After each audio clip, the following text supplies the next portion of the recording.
I have plenty of money to care for a pretty young wife.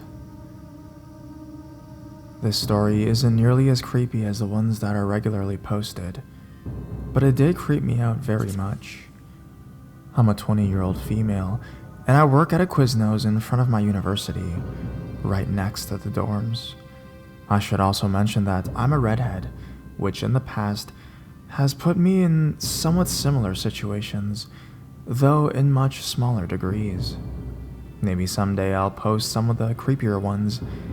Anyhow, because I work in front of a university, most of our clients are students and professors. Because of this, one man in particular always stood out to me.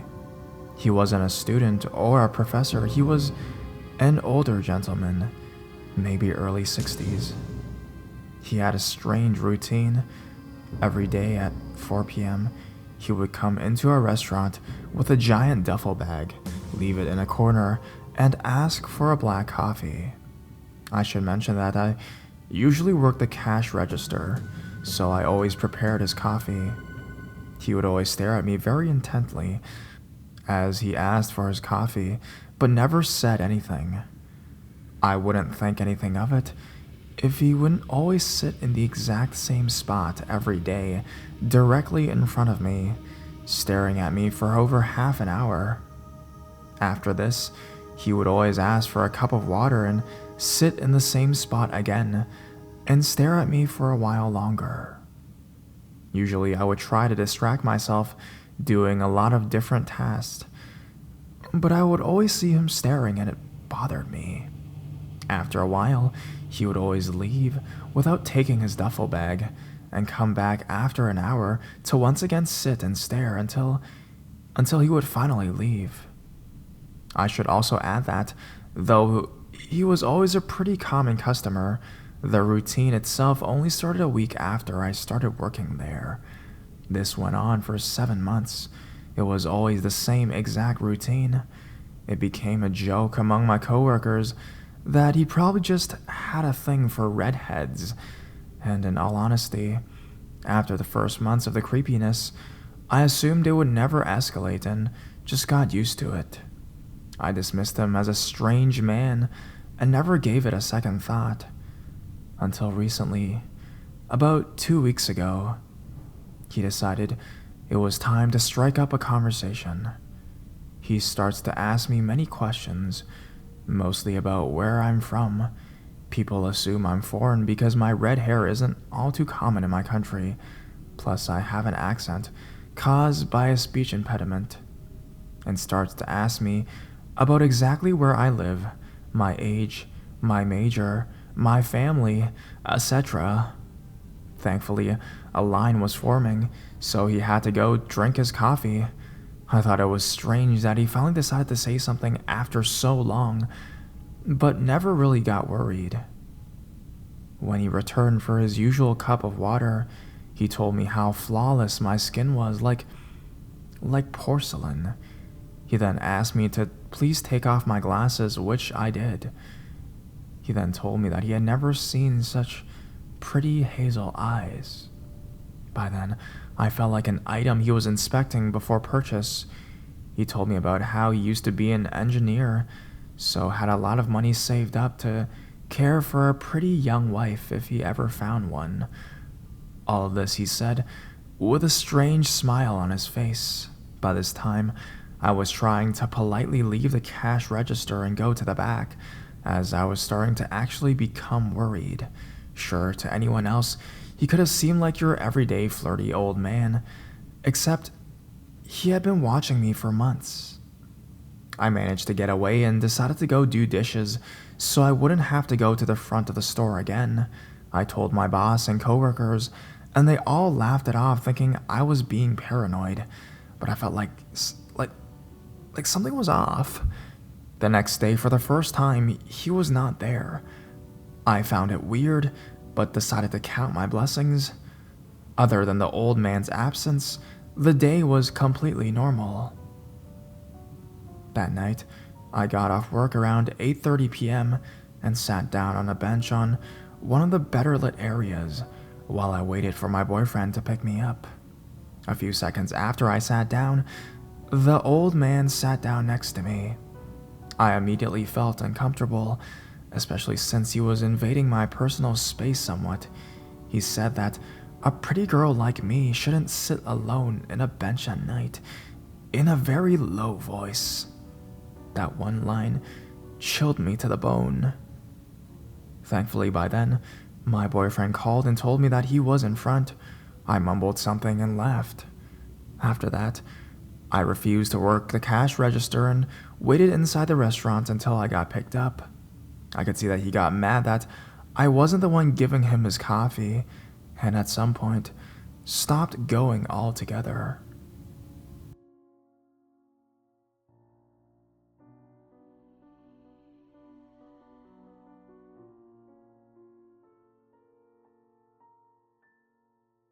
Kentucky Fried Creeper. I posted this on Reddit Creepy Encounters earlier, but it seems applicable to here too. I'm hoping it's okay. This occurred back in June while I was in Europe teaching English. During a weekend break from teaching, I traveled to Prague to meet a friend who also happened to be studying in Europe. I arrived in Prague a day after my friend had, and therefore had already missed out on a night of debauchery.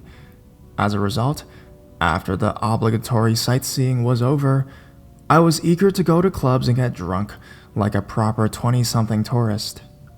My friend was not alone in Prague, however. She had been accompanied by her classmates, and before going out, we had to contact them to agree on a time and place to meet.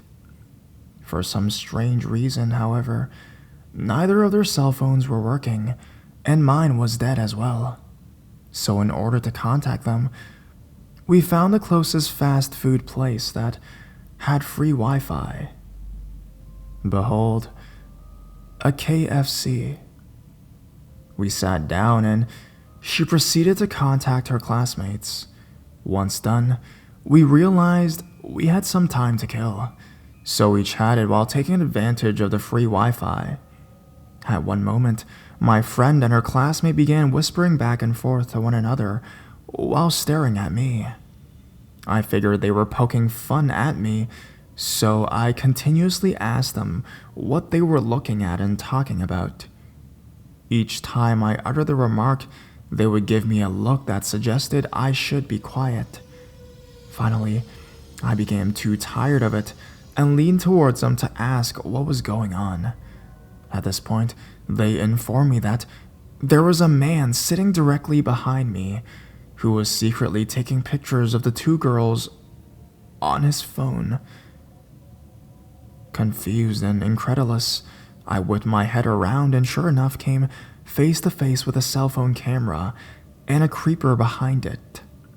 I suppose he realized the photo shoot was over, as he immediately pulled the phone down to his lap and kept his eyes there.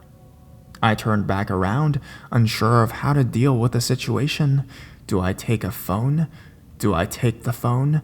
Can I do such a thing without any actual proof that he was taking photos? Eventually, the three of us decided to leave. However, on our way out, one of my companions glanced over at the man and, sure enough, he was flipping through his recently taken photos. As I type this, I still cannot fathom why he was taking photos of 3 people in a Czech KFC. Though, I may be happier not knowing.